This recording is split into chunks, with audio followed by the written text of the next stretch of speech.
Pero itong pag-amin ni Secretary Remulla na nakikipagtulungan ng ICC ngayon sa pagpapadala at paggastos sa mga pamasahe at iba pang mga gastos ng mga testigo laban kay Tatay Digong sa dahig ay patunay na sa mulot mula hindi pa talaga nangyayari yung maisog ng Enero of 2024 kung saan inakusuhan ng diretsahan ni Tatay Digong na si Marcos Jr. yung kandidato para presidente na gumagamit ng droga sa kanyang syudad na Davao.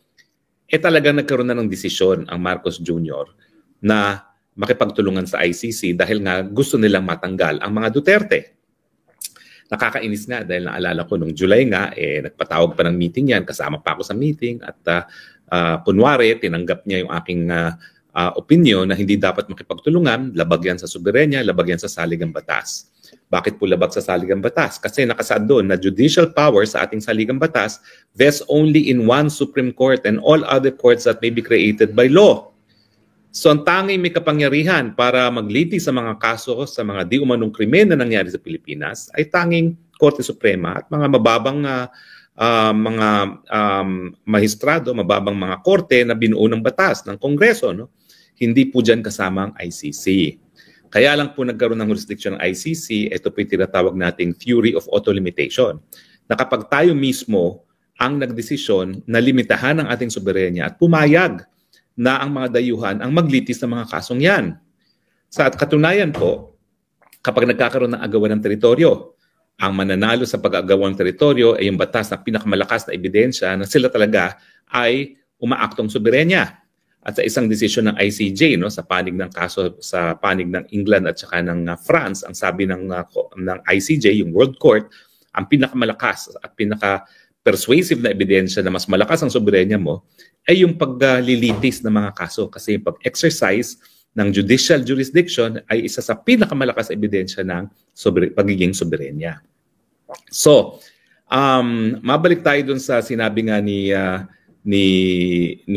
Secretary Remulla na sa mulat mula, makikipagtulungan talaga sila sa ICC. Now, bakit hindi dapat? Well, dahil nga po tapos na yung auto-limitation. Dahil tayo bumitiw na sa ICC. At dahil tayo bumitiw na, wala na tayong obligasyon para makipagtulungan. Kasi kapag tayo nakipagtulungan pa na hindi na tayo miyembro, linalabag natin yung probisyon ng ating sariling saligang batas na ang judicial power ay nasa kamay lamang ng Korte Suprema at mga mababang mga korte na binuo ng Batas Pilipinas.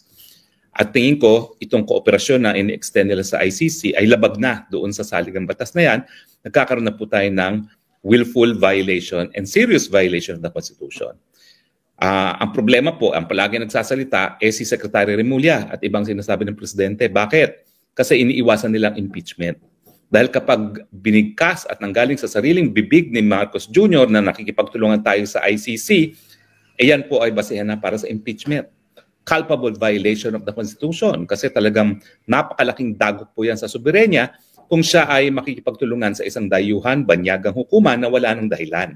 Yung auto-limitation po, sige po, pwede ang mga dayuhan pero dahil pumayag lang tayo. Tumigil na po yung pagpayag na yan 1 taon matapos tayong bumitiw sa pagiging miyembro ng ICC. Alam niyo yung pagkakaiba ng mga tribunals na nauna ng binuo ng UN, gaya ng Tribunal for the Yugoslavia, Tribunal for Rwanda, yung dalawang tribunal po nyo, ng basihan ng pagbubuo ng hukuman, yung Chapter 7 ng UN Charter. Ano ba yung Chapter 7? Ito po yung means of maintaining international peace. Ibig sabihin, yung paglilitis ng mga war criminals, crimes against humanity, ay isang pamamaraan para nga ma-maintain na ang kapayapaan sa daigdig. At dahil ito ay pinag-utos ng Security Council, lahat ng bansa dapat sumunod sa order ng Security Council. Hindi po ganyan ang basehan ng ICC. Ang basehan po ng ICC, hindi po yung mandatory jurisdiction ng Security Council para mapatupad ang kapayapaan sa buong daigdig. Kung hindi, yung voluntaryong pagiging miyembro ng mga iba't ibang bansa. No? At dahil voluntaryong pagiging miyembro, voluntary rin ang desisyon kung sila ay bibitiw. Wala makakapagpigil sa kanila kung gusto nila. Ang issue nga is gano'ng katagal yung obligasyon na makipag-cooperate kung ikaw ay bibitiw.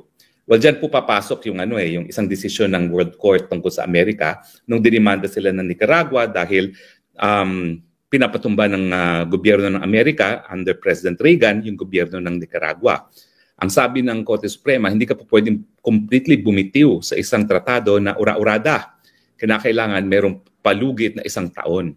Kaya nga po, binigyan ng Rome Statute ng ICC ang mga ahensya, ang mga prosecutors, ang hukuman mismo ng ICC ng 1 taon para magsimula ng formal na proseso para litisin, at ito po yung preliminary investigation na kinakailangan bigyan ng basbas ng hukuman ng pre-trial chamber para gumalaw matapos ang isang bansa ay bumitiw na sa pagiging miyembro ng ICC. Yung 1 taon pong yan, kinuha po yan sa desisyon ng International Court of Justice doon nga sa pagbitiw ng Amerika di umano doon sa jurisdiction ng ICJ matapos siya mademanda ng Nicaragua. Kasi ang gusto ng Amerika, ura-urada, bibitiw siya at mawawalang bisa yung pagbigay niya ng pagpayag na litisin ng kasong yan sa ICJ. Ang sabi ng ICJ, hindi po pwede. 1 taon ang palugit na dapat ibigay mo. Kaya nga merong 1 taon na palugit na matapos magbitiw ang Pilipinas bilang miyembro ng ICC, pwede naman magsimula ng formal na proseso sa hukuman ang prosecutor.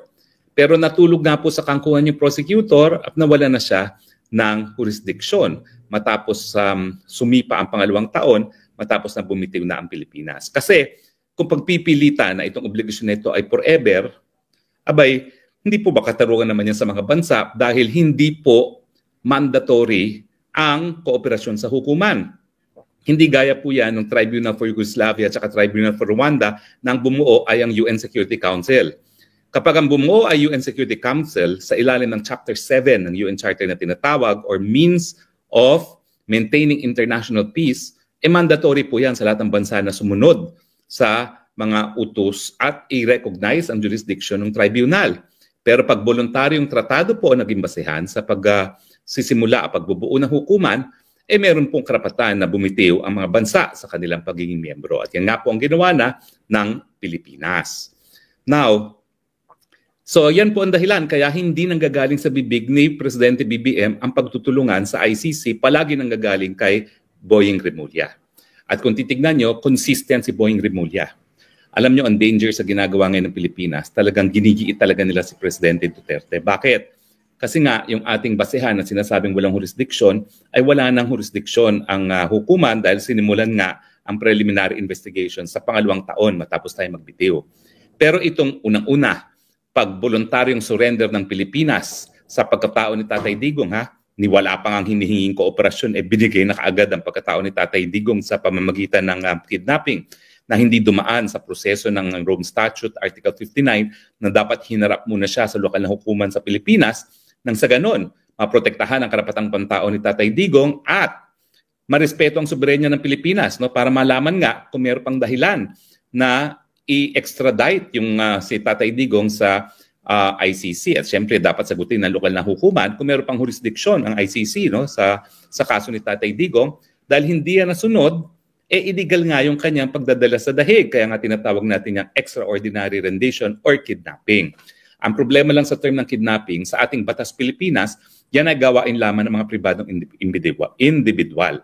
Kapag taong gobyerno ang nagkait ng kalayaan sa isang tao na walang legal na basihan, gaya na nangyari kay Tatay Digong, at si retired Justice Ascuna naman ay nagsasabi na yung pamamaraan ng pag-serve ng arrest warrant ay illegal dahil hindi nga dumaan sa lokal na hukuman, ang tawag dyan ay unlawful detention. As distinguished from kidnapping na gawain ng mga pribadong individual. So anyway, itong decision na naman ng DOJ Secretary na tayo pa magbibigay ng pamasahe at iba pang gastos para makarating sa ICC mga testigo, yan po ay patunay na sa mulat-mula talagang ninais ng Marcos administration na makipagtulungan sa ICC, hindi dahil gusto nila ang katarungan. Alam naman nila ang katarungan ay po pwedeng mabigay ng ating lokal na hukuman. Ulitin ko po ako'y tumayo bilang isa sa prosecutor na Maguindanao Massacre.